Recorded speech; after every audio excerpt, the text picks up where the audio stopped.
प्रिय श्रोताओं, सनातन परंपरा में माघ मास की अमावस्या का स्थान स्वयं देवताओं ने भी पवित्र बताया है। माघ महीने के कृष्ण पक्ष की 15वीं तिथि अमावस्या तिथि, यही वो दिन है जब पृथ्वी और आकाश के बीच एक सूक्ष्म द्वार खुलता है। एक ऐसा अदृश्य मार्ग जहां से हमारे पितर, हमारे पूर्वज, हमारी श्रद्धा, हमारा तर्पण और हमारी भावना स्वीकार करते हैं। ये वो पितर हैं जो हमारे रक्त में, हमारे घर के आंगन में, हमारे संस्कारों में आज भी जीवित हैं। आज का मौन केवल चुप्पी नहीं है, ये वो मौन है जो हृदय की गहराइयों से निकलकर पितृलोक तक पहुंचता है, जहां शब्द नहीं केवल भाव बोलते हैं।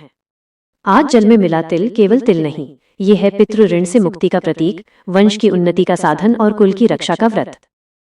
पुराण कहते हैं, मौनम तर्पणम दानम च अमावास्या समृद्धिदा, अर्थात मौन, तर्पण और दान, ये तीनों मिलकर जीवन की बाधाओं को मिटाते हैं और सुख समृद्धि के द्वार खोलते हैं। और इस बार तो अमावस्या तिथि पड़ी है रविवार के दिन, अर्थात सूर्य देव का दिन, तेज का, तत्व का और पितरों का दिन। इसलिए इस बार इसका फल अनेक गुना बढ़ जाता है। परंतु ध्यान रहे, इस दिन तुलसी और पीपल का स्पर्श वर्जित माना गया है। तो सवाल उठता है, पूजा कैसे करें, दीप कहाँ जलाएं, क्या करें और क्या ना करें? आज हम इस वीडियो में यही सब जानेंगे। तो आइए इस पावन अवसर पर श्रद्धा से पितृतर्पण, मौन व्रत, दान और दीपदान की पूर्ण विधि समझते हैं। अमावस्या की सुबह जगिए, ब्रह्म मुहूर्त में शौच स्नान कर शुद्ध वस्त्र धारण कीजिए, फिर हृदय से संकल्प लीजिए, आज मैं अपने पितरों की तृप्ति, अपने कुल की उन्नति और पितृ ऋण की निवृत्ति के लिए मौन व्रत और तर्पण का संकल्प लेता हूँ। अगर पूरा दिन मौन रहना कठिन हो तो कम से कम सवा घंटे या तब तक मौन रखें जब तक पूजा या दान न कर लें। संकल्प के समय अपने दाहिने हाथ में जल और काले तिल लें और जब संकल्प पूरा हो जाए जल को भूमि पर छोड़ दें। इसके बाद पितरों का तर्पण करें। दक्षिण दिशा पितरों की दिशा मानी गई है, इसलिए दक्षिण की ओर मुख करके जल, काले तिल और कुशा से तर्पण अर्पित करें और मंत्र बोलें, पितृभ्यः स्वधा नमः, स्वधा नमः, स्वधा नमः, या ओम पितृदेवताभ्य नमः 3 बार 5 बार अपनी श्रद्धा अनुसार।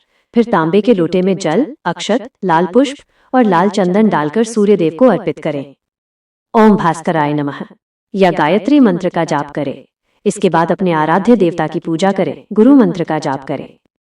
पितरों की संतुष्टि के लिए श्रीमद् भगवद गीता के 7वें अध्याय का पाठ करें या उसका श्रवण करें। शिवलिंग पर जल या दूध चढ़ाएं और संध्या के समय दीपदान करना न भूलें। रविवार के दिन पीपल या तुलसी की पूजा वर्जित है, पर मन में ध्यान करके दूर से दीप दिखाना श्रेष्ठ माना गया है। घर के मुख्य द्वार पर, पितरों के चित्र के पास या घर की छत पर दक्षिण दिशा की ओर दीपक जलाइए। गौशाला में दीप दान करें। शनिदेव के समीप तिल या सरसों के तेल का दीप जलाएं और उत्तर दिशा की ओर मुख करके मां लक्ष्मी के नाम का दीपक जलाना न भूलें। और याद रखें, दीपक कभी भी भूमि पर सीधे न रखें। काले तिल, अक्षत या पुष्प का आसन देकर ही दीप रखिए। भाव रखिए कि ये प्रकाश मेरे पितरों तक पहुंचे, उन्हें तुष्टि और मोक्ष का मार्ग प्रदान करे। इस दिन क्रोध मत करें, निंदा मत करें, व्यर्थ वाद विवाद से बचें। मांस, मदिरा, लहसुन, प्याज का सेवन पूर्णतः वर्जित है और घर आए याचक को कभी खाली हाथ न लौटाएं। दान में तिल, अन्न, घी, गुड़, वस्त्र, फल, तेल, जल और विशेषकर गौसेवा सबसे श्रेष्ठ मानी गई है। किसी ब्राह्मण या जरूरतमंद को भोजन कराना या गौ माता को हरा चारा खिलाना आज के दिन पितृतर्पण से भी बढ़कर पुण्य देता है।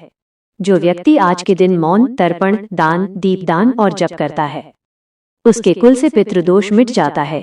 संतान सुख, स्वास्थ्य, धन और मान सम्मान प्राप्त होता है। शाम के समय सात्विक फलाहार करें। आलू, लौकी, कुट्टू, फल या सेंधा नमक से बना हल्का आहार। और जब दीप जलाएं भाव रखिए, हे पितरों, यह प्रकाश आपके चरणों तक पहुंचे। हमारे जीवन में आपकी कृपा सदा बनी रहे। यदि संभव हो तो किसी छायादार या फलदार पौधे का रोपण करें, वो पेड़ आपके कुल का आशीर्वाद बनेगा।